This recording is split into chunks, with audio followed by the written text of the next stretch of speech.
Olá, meus amigos e minhas amigas. No vídeo de hoje, o que não faltam são assuntos importantes para a geopolítica e para as relações internacionais. Iniciamos falando sobre um posicionamento da Rússia que pode afetar as relações diplomáticas entre Moscou e Washington. Isso mesmo, os russos estão avaliando uma medida drástica em resposta às intenções dos governos ocidentais de usar ativos russos congelados para apoiar a Ucrânia.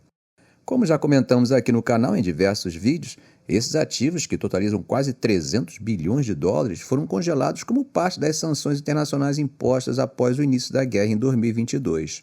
O vice-ministro russo Sergei Ryabkov falou que a Rússia considera baixar o nível de suas relações diplomáticas com os Estados Unidos como uma das várias respostas possíveis a esse movimento do Ocidente. Ryabkov foi enfático ao afirmar que esse passo, o confisco desses ativos, não deveria ser tomado e advertiu que haveria sérias consequências, tanto econômicas quanto políticas. Isso incluiria retaliações diretas aos ativos ocidentais e uma série de medidas diplomáticas. Gente, quando se fala em baixar o nível das relações diplomáticas, isso pode significar medidas como chamar de volta o embaixador russo nos Estados Unidos, deixando a embaixada a cargo de um diplomata de nível médio, que faria o papel de encarregado de negócios. Embora possa não parecer, mas esse é um gesto bem drástico e com certeza não há interesse de nenhum lado de que isso aconteça. Bom, gente, mesmo sabendo que se trata de armas táticas, o vizinho e parceiro de Putin, Lukashenko, volta à pauta da imprensa e traz alguma preocupação. Isso mesmo, o presidente de Belarus, Bielorrússia para os mais antigos, afirmou que o país está enfrentando sérias ameaças, tanto de origens internas quanto externas. Essas preocupações foram as justificativas que ele apresentou para fazer ajustes na postura de segurança do país, incluindo a permissão para que a Rússia posicione armas nucleares táticas em solo bielorrusso. Lukashenko, sem fornecer provas concretas, acusou a oposição bielorrussa de planejar tomar um distrito no oeste do país e solicitar o apoio de tropas da OTAN, uma acusação que foi negada pela oposição e classificada como ridícula. Ivan Tertel, o chefe do Serviço de Segurança, a KGB da Bielorrússia, reafirmou as declarações do presidente com relatos de que a segurança bielorrussa impediu ataques à capital Minsk, com drones vindo da Lituânia. O país báltico, que é membro da OTAN, disse que era mentira, que era falsa acusação. Tertel também afirmou que eles estão se esforçando para bloquear tentativas de contrabandear armas da Ucrânia para Belarus, com o objetivo de realizar ataques T... e sabotagens. Nesse encontro onde Lukashenko falava, a Assembleia Constitucional Bielorrussa, o Congresso Popular, estava prestes a aprovar uma nova concepção de segurança nacional e uma doutrina militar atualizada. Ele falou sobre como as coisas estão mudando e que Belarus precisa ajustar sua postura de segurança. O mais marcante nisso tudo é a questão da dissuasão nuclear. Isso mesmo, gente. Nós estamos falando de armas nucleares. Pela primeira vez desde que a União Soviética se desfez, a Rússia colocou armas nucleares táticas em outro país. Lukashenko e Putin, no ano passado, deram um sinal verde para isso. Eles colocaram várias dezenas de armas nucleares táticas na Bielorrússia. E Lukashenko está dizendo para o mundo que quem estiver empurrando Belarus para uma situação tem que pensar duas vezes nas consequências. E como disse, embora não sejam armas estratégicas, mas táticas, o risco é enorme e as consequências da escalada são inimagináveis. E não para por aí. Lukashenko também falou que o risco de incidentes militares na fronteira com a Ucrânia está bastante alto. Ele até disse que a Polônia, que é vizinha de Belarus e membro da OTAN, não deve esperar ações agressivas de Minsk. Mas mesmo assim, eles moveram vários batalhões prontos para combate do leste para o oeste do país. Mas ainda tem um problema interno. A oposição bielorrussa, que está ou na prisão ou no exílio, chamou as declarações de Lukashenko de absurdas. Franak Viakorka, que é um dos principais ajudantes da líder da oposição no exílio, Sviatlana Tsikhanouskaya, disse que é mais uma tarefa para um psicoterapeuta comentar sobre Lukashenko, porque, segundo ele, Lukashenko parece estar vivendo em um mundo próprio, traduzindo, um mundo paralelo. Por falar em fornecimento de armas para países aliados, falamos no vídeo de ontem sobre os Estados Unidos terem fornecido mísseis de longo alcance, mais especificamente o sistema de mísseis táticos Ataque-MS para a Ucrânia. Como vimos, esses mísseis têm um alcance de 300 km e, segundo informações, já foram utilizados pela Ucrânia em algumas operações. A primeira utilização desses mísseis foi no dia 17 de abril, quando foram empregados contra um campo de aviação militar russo na Crimeia, que fica a aproximadamente 165 km das linhas de frente ucranianas.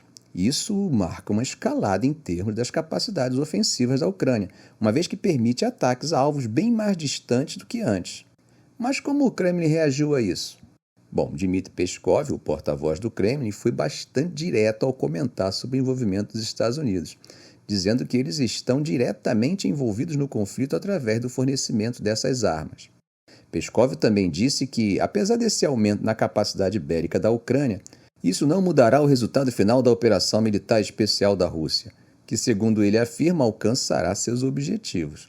No entanto, ele alertou que isso poderia trazer mais problemas para a própria Ucrânia. Essa decisão de fornecer os ATACMS foi, sem dúvida, objeto de longos debates dentro da administração Biden. De fato, já em setembro do ano passado, os Estados Unidos forneceram versões de médio alcance desses mísseis.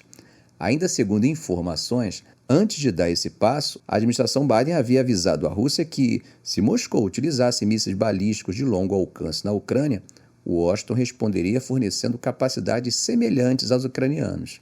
E, de acordo com relatos, a Rússia utilizou esses mísseis. Bom, gente, como sabemos, foi aprovado o tal pacote de ajuda. Só que ele não alcançou apenas a Ucrânia. Quem também ficou bem contrariado com isso foi a China. Beijing soltou um alerta para Washington depois que o Senado dos Estados Unidos deu sinal verde para o projeto, que também destina recursos para Taiwan. Mas o que está nesse projeto?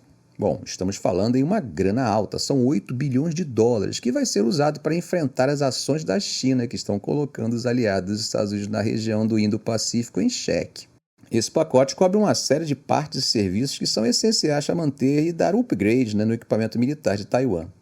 A ideia é clara: fortalecer Taiwan frente à ameaça de uma invasão chinesa, já que a China, como sabemos, vê a ilha como parte de seu território e não vai abrir mão disso. Taiwan não está economizando nos investimentos em defesa. Eles assinaram contratos que somam bilhões de dólares com os Estados Unidos para pegar o que há de mais moderno em equipamento militar, incluindo os jatos de última geração F-16V, tanques M1 Abrams e os sistemas HIMARS. E Beijing respondeu de forma curta e direta: parem de armar Taiwan. Além desse tema, a China também mandou um aviso para os Estados Unidos que Washington e Pequim precisam escolher entre confrontação ou cooperação. E isso enquanto o secretário de Estado, Antony Blinken, começava uma visita oficial por lá, na qual se espera que ele apresente um ultimato sobre a guerra da Ucrânia. Na quinta-feira, Blinken se reuniu com o poderoso chefão do Partido Comunista em Xangai, o Chen Jining, antes de conversas com a cúpula da liderança chinesa, incluindo o ministro das Relações Exteriores, Wang Yi, em Pequim. E o Chen deixou bem claro: se a China e os Estados Unidos optarem pela cooperação ou pelo confronto, isso afeta o bem-estar dos dois povos, das duas nações e também o futuro da humanidade inteira. As tensões estão a mil por causa das acusações americanas de que a China está apoiando a máquina de guerra industrial da Rússia na Ucrânia, fornecendo para Moscou materiais como semicondutores, ferramentas sofisticadas e até motores para mísseis de cruzeiro. Bom, gente, mas eu acho que as disputas geopolíticas em solo e mar já não estão satisfazendo o espírito das grandes potências. Pois é, Star Wars está querendo voltar. A Rússia vetou uma resolução proposta, elaborada pelos Estados Unidos e pelo Japão, que buscava prevenir uma corrida armamentista nuclear no espaço. A resolução pedia a todos os países que não desenvolvessem ou implantassem armas nucleares ou outras armas de destruição em massa no espaço, algo que já é proibido por um tratado internacional de 1967.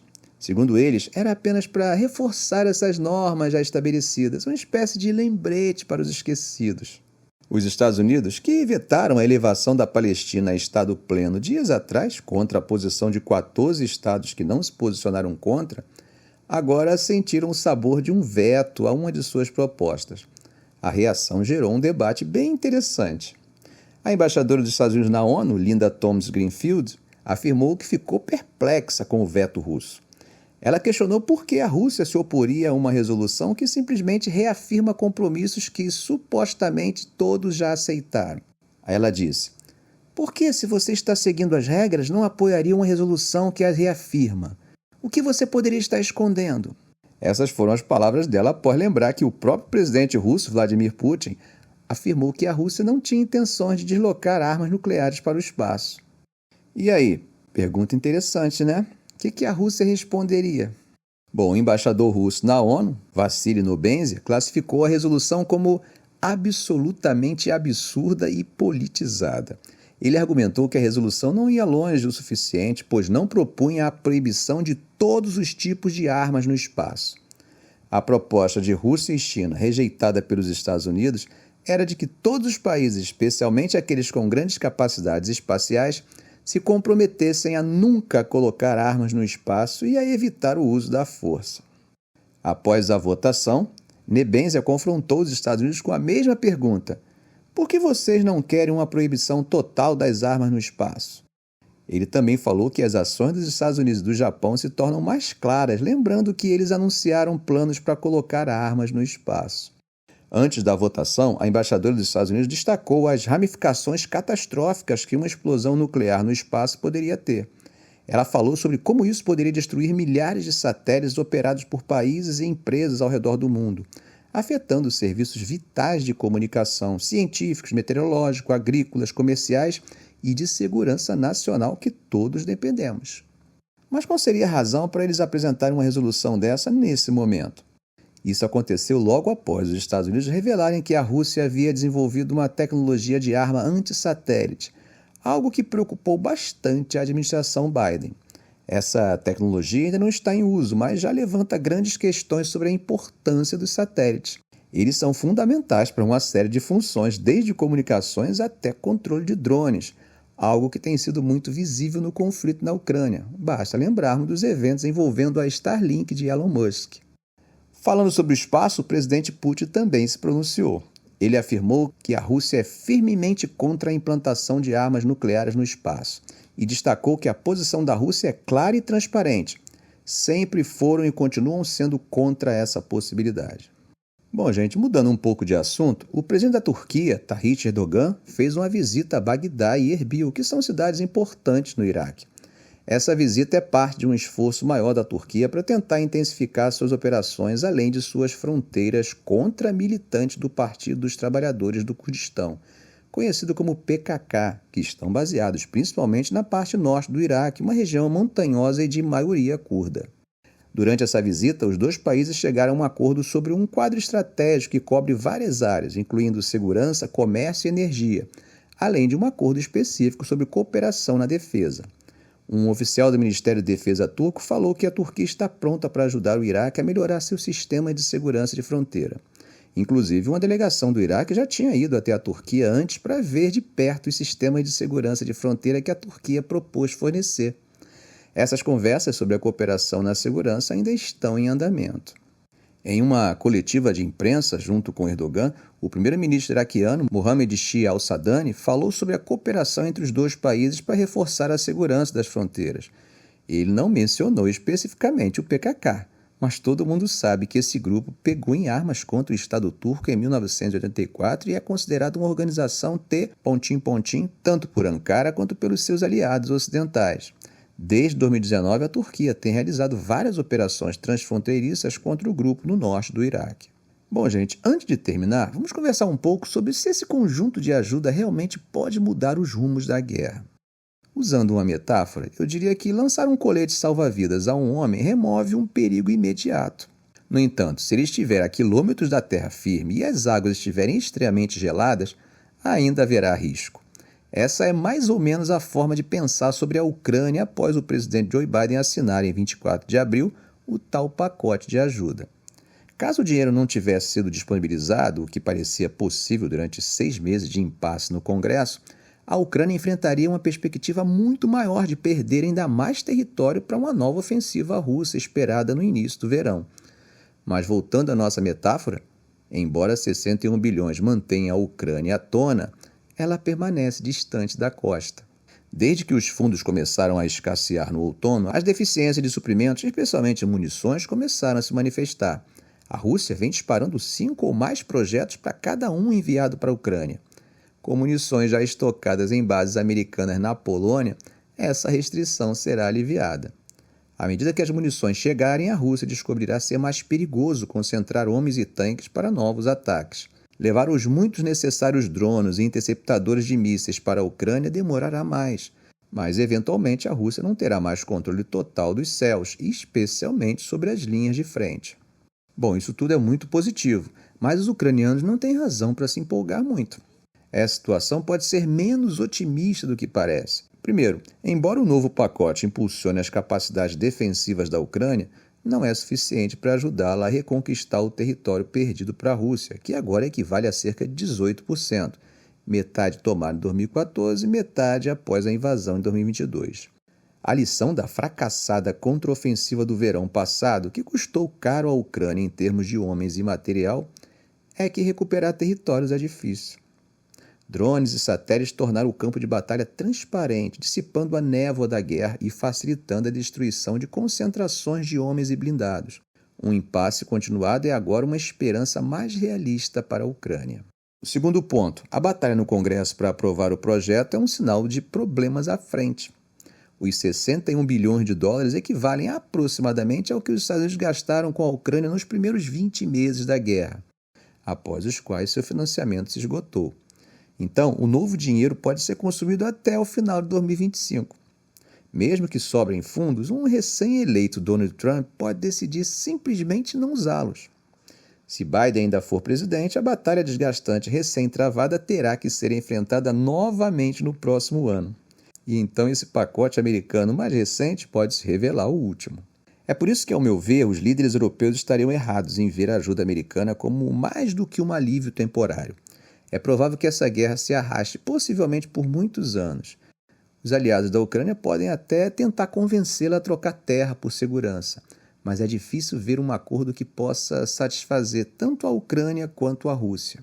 Em algum momento, um dos lados pode desistir, mas ainda não há sinais disso. Ficamos por aqui. Se esse vídeo foi útil a você, faça um comentário, compartilhe em suas redes sociais, dê um like. E se ainda não for inscrito, inscreva-se no canal e ative o sininho. Ok, gente? Um grande abraço do professor Arão Alves.